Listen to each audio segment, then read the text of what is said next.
Thank you so much for coming to meet the press announcing the launch of the second Global Youth Climate Summit in Dar es Salaam.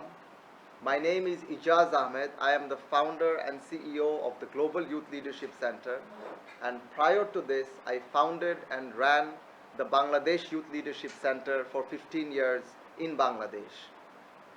After the first Global Youth Climate Summit last year in Bangladesh, I was at COP27 in Sharm el-Sheikh, Egypt, and it was at the Tanzania Pavilion at COP27 that I was fortunate enough to meet Professor Dos Santos and Minister Jaffo. And when I shared with them about my background and the work of the Global Youth Leadership Center and our desire to work in Africa, they immediately said, come to Tanzania, you'll have our support. So with their invitation, I came here in January, and after that, we are organizing this summit. Now, this summit has a few unique features. First of all, as you know, climate change is a global problem. It affects everyone. All of our lives are affected by extreme weather events.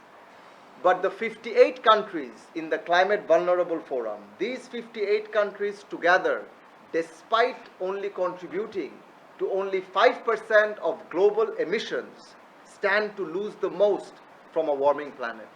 So climate vulnerable countries like Tanzania, like Bangladesh, like Philippines, like many other countries in Africa will be disproportionately affected because of climate change, and the challenges facing young people in our countries are manifold. So the Global Youth Leadership Center has the mandate of doing three things. First, educate young people about climate science. Second, build their leadership skills so that they can address a complex problem like climate change. And third, we support young people in their projects for climate action. So we have many different climate champions around the world. And today, this morning, we have one of our champions, Beatrice Firi. She's from Guinea. So she just arrived from Guinea yesterday. And this summit is going to bring together 200 in-person delegates from 24 countries. 200 young people and speakers from 24 countries will be attending the summit starting tomorrow at the new library in UDSM. And young people have the power to actually be able to influence, as well as to be able to showcase their talents without any fear or resentment. And when I became a youth champion, I was able to actually found an organization called Friends of Nature with the support of the Global Youth Leadership Center.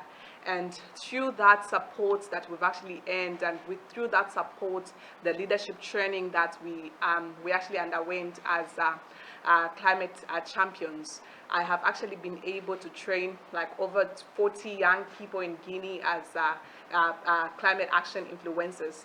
And this also shows that with the right skills and the right equipment that young people actually begin to get from summits like this, they are able to stand out as leaders of not only themselves, but leaders of their communities, as well as the entire world at large.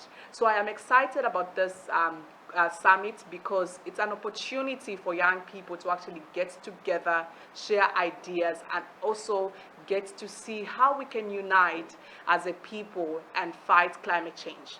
Like Ijaz mentioned, climate change is actually affecting us now. And if at least we cannot actually do it for ourselves, we should actually be able to think. Holanzi kama kijana mshauri ama youth advisory. Kwa hiyo mimi kama kijana kutoka shirika la Doors of Hope Foundation ama kama mwanzilishi wa hilo shirika, ni furaha yangu kuona kwamba makongamano kama haya yanaweza kufanyika nchini Tanzania, tukawa na sisi kama nchi zingine wanavyofanya vijana wa nje. So mimi kwanza I'm so excited, nimefurahi sana kwamba tumeweza kufikia, unajua kutoka maandalizi mpaka hapa tulipofikia, tumetoka mbali, na hapa tulipofika najua kwamba safari yetu ijawa nyepesi, ijawa rahisi, lakini tumeweza kufanikisha hili jambo. Na kitu kingine, ningependa kushukuru sana serikali ya Jamhuri ya Muungano wa Tanzania, kupitia Profesa Dos Santos kwa kutupa ushirikiano kutoka TFS. Wametupa ushirikiano ulio mkubwa zaidi, na hilo ni jambo ambalo ni la kujifunza kwamba sisi kama vijana peke yetu hatuwezi, lazima tushirikiane na viongozi na lazima tushirikiane na wale ambao tunawaita kwamba the older generation ama the experienced generation. Sisi kama vijana lazima tuhakikishe kwamba tunazingatia hivyo vipengele ili tuweze kupata maadili kutoka kwao, ili tuweze kupata ushauri kutoka kwao, kwa sababu kwenye kuandaa makongamano kama haya peke yangu nisingeweza kufanya hichi kitu, lakini wao wameweza kutupa mwongozo kwamba jamani, hapa mfanye hichi, mfanye hichi, mfanye hiki, na imeweza kusaidia sisi kufika hapa tulipo. Kwa hiyo ningependa kupitisha ujumbe kwa vijana wa Tanzania kwamba tukutane tarehe 4 Oktoba ambayo ni kesho. Nobat ni mkurugenzi wa taasisi ya tathmini ya rasilimali au kwa Kiingereza inaitwa Institute of Resource Assessment.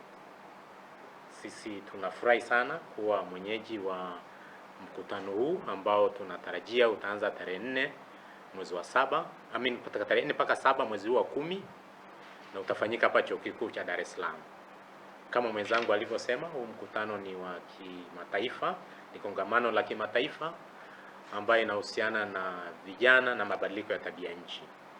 Na mkutano huu umeandaliwa kwa kushirikiana na Wizara ya Maliasili na Utalii kupitia wakala wa misitu Tanzania TFS, ambayo tuna Profesa Dos Santos hapa, na pia umeshirikiana pia na Global Youth Leadership Center ambayo ina makao makuu kule California, Marekani, ambayo bwana Agent ndio director ambaye tuko naye mahali hapa, na pia na Chuo Kikuu cha Dar es Salaam ambayo leo tutahost mkutano mahali hapa Chuo Kikuu cha Dar es Salaam.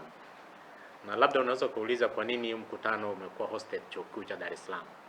Kwanza tunashukuru sana Global Youth Leadership Center pamoja na Wizara ya Maliasili na Utalii kwa kuchagua Chuo Kikuu cha Dar es Salaam iwe ni sehemu ambayo utafanyika mkutano. Ni kwa nini basi? Ni kwa sababu Chuo Kikuu cha Dar es Salaam tumejikita sana katika utafiti za mabadiliko ya tabia nchi. Tuko mstari wa mbele sana, na hii ni sehemu kubwa sana katika utafiti wetu. Na hii ilifanya Chuo Kikuu cha Dar es Salaam kuanzisha kituo kinachoitwa kituo cha umahiri katika utafiti wa mabadiliko ya tabia nchi, au inaitwa Center for Climate Change Studies.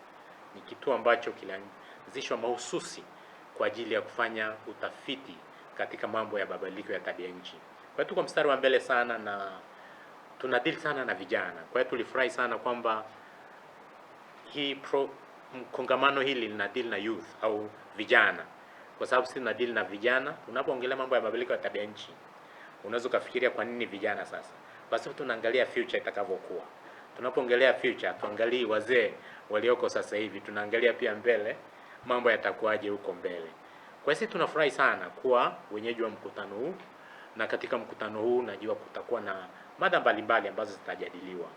Mkuu wa chuo cha Kilimanjaro Institute of Technology and Management kilichopo Mwenge jijini Dar es Salaam na chenye ithibati na usajili wa NACVET namba REG/ANE/029 anapenda kuwatangazia nafasi za masomo kwa ngazi ya diploma na certificate kwa muhula wa masomo utakaoanza Oktoba 2023 katika kozi za IT, Business Administration, Accountancy, Procurement and Supply, Front Office na Hotel Management. Chuo kimebobea katika ufundishaji kwa njia ya vitendo na kimeweza kutoa wanafunzi wenye weledi. Wengi wameajiriwa ama kujiajiri, na kwa wale ambao wameamua kuendelea na degree wameweza kujiunga na vyuo vikuu bora hapa nchini na nje ya nchi. Pia kuna ofa ya kozi fupi za computer application, graphics and design, video production pamoja na CCTV camera. Kwa maelezo zaidi piga simu namba 0766348652 au 0717816034. KITM, elimu na ujuzi kwa maendeleo ya uchumi.